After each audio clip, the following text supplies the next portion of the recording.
अजीत चौधरी निर्णय लेने वाले नहीं, निर्णय लेने वाले हम हैं, कांग्रेस पार्टी है। अगर कोई फॉलो नहीं करता तो बाहर जाएगा। মমতা বন্দ্যোপাধ্যায়কে নিয়ে মন্তব্য করায় অধীর রঞ্জন চৌধুরীকে নিয়ে কার্যত খড়গহস্ত্র কংগ্রেস সভাপতি মল্লিকার্জুন খাড়গে। ইন্ডিয়া জোটের বিষয়ে সিদ্ধান্ত নেওয়ার লোক নন অধীর চৌধুরী, ঠিক সময় কংগ্রেস হাইকমান্ড এই নিয়ে সিদ্ধান্ত নেবে। ইন্ডিয়া জোট থেকে পালিয়েছেন, জোট ভেঙেছেন, তৃণমূল সুপ্রিমোর বিরুদ্ধে আগেই এই বলে সুর চড়ান অধীর চৌধুরী। আর এবার অধীর চৌধুরীর মন্তব্যে রুষ্ট মল্লিকার্জুন খাড়গে।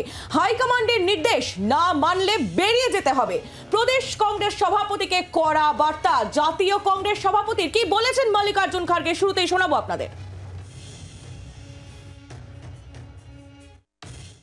अब ममता जी, पहले तो उन्होंने ये कहा कि हम बाहर से सपोर्ट करते, ये पहले से भी हुआ, बहुत से पार्टियां बाहर से सपोर्ट करते आते हैं, जैसा कि यूपीए गवर्नमेंट था।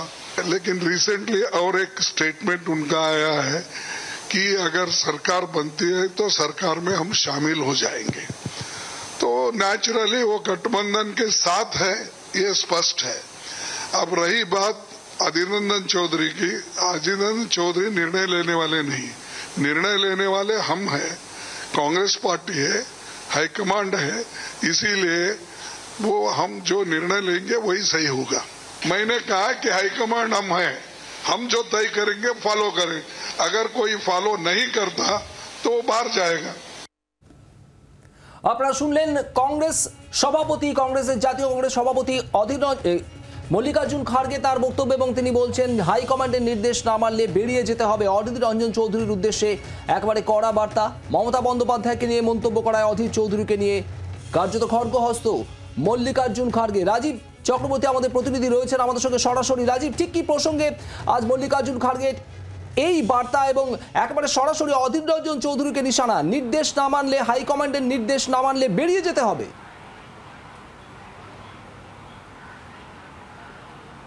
শুভদীপ, অত্যন্ত গুরুত্বপূর্ণ এবং তাৎপর্যপূর্ণ, শুধু রাজ্য রাজনীতির জন্য নয়, জাতীয় রাজনীতির জন্যও আজকে খাড়গের এই অধীর চৌধুরী সম্পর্কে খাড়গের খড়গহস্ত হওয়া নিয়ে কিন্তু অত্যন্ত বড় একটা ঘটনা। তার কারণ অধীর রঞ্জন চৌধুরীকে একেবারে কড়া বার্তা দিলেন মল্লিকার্জুন খাড়গে, এবং সেই কড়া বার্তা কিন্তু মমতা বন্দ্যোপাধ্যায় তথা তৃণমূল কংগ্রেসকে ইন্ডিয়া জোটে রাখতে বদ্ধপরিকর কংগ্রেস। কতটা বদ্ধপরিকর সেই বিষয়টা কিন্তু বোঝা যাচ্ছে দলের প্রদেশ সভাপতি, যিনি লোকসভার দলনেতা কংগ্রেসের, তাকে বলা হচ্ছে যে তিনি যদি দলের কথা না মানেন, তিনি যদি কংগ্রেসের কথা না মানেন, তিনি যদি হাইকমান্ডের কথা না মানেন, তাহলে তাকে বেরিয়ে যেতে হবে। অর্থাৎ বাংলায় মমতা বন্দ্যোপাধ্যায় দুদিন আগে যে মন্তব্য করেছিলেন, অর্থাৎ ইন্ডিয়া জোটে তৃণমূল কংগ্রেসের বাইরে থেকে সমর্থন করা, সরকার হলে বাইরে থেকে সমর্থন করার যে মন্তব্য মমতা বন্দ্যোপাধ্যায় করেছিলেন, এবং তার পরবর্তীতে তিনি আবারও মন্তব্য করেছেন যে তারা সমর্থন করবেন। অনেকে ভুল বুঝছে, বাংলায় কংগ্রেস এবং সিপিএমের সঙ্গে জোট নেই, কিন্তু জাতীয় স্তরে সেই জোট রয়েছে। মমতা বন্দ্যোপাধ্যায় কার্যত এই স্পষ্টীকরণ দিয়েছেন।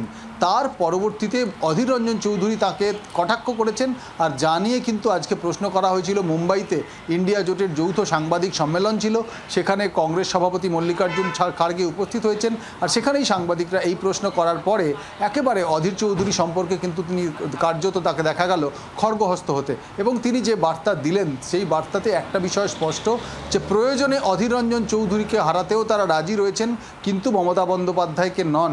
অর্থাৎ 2024-এর এই লোকসভা নির্বাচন যখন 4টে পর্ব হয়ে গিয়েছে, যখন পঞ্চম পর্ব আর 48 ঘন্টা পরে পঞ্চম পর্বের ভোট গ্রহণ চলবে, তার আগে এই বার্তা, আবারও বলছি, জাতীয় রাজনীতির জন্য তো বটেই, পাশাপাশি রাজ্য রাজনীতির জন্য একেবারে তোলপাড় করা এই সিদ্ধান্ত, যেখানে অধীর চৌধুরীকে, প্রদেশ কংগ্রেস সভাপতি অধীর চৌধুরীকে যার পর নাই অস্বস্তিতে পড়তে হবে বলে মনে করা হচ্ছে।